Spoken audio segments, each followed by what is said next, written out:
महर्षि, वो पिछली बार आए थे विराट कोहली जी और अनुष्का जी जो क्रिकेट में होते, तो वो आपका सत्संग सुनते हैं। ठीक हो आप? मन प्रसन्न है?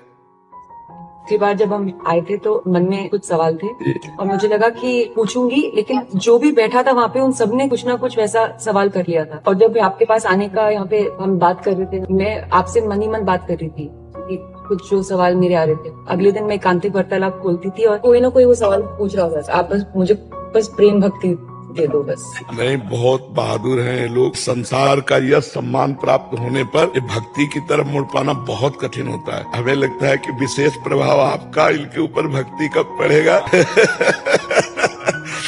नहीं है उसके ऊपर, कुछ नहीं है। आप भक्ति के ऊपर तो कुछ नहीं है। बिल्कुल भगवान के भरोसे रहो, नाम जप करो और खूब प्रेम से रहो, खूब आनंद से रहो। माता जो अपने पुत्र को प्रेम करती है, मोह करती है, वो प्रेम है या लोभ है? नहीं, लोभ भी नहीं कह सकते।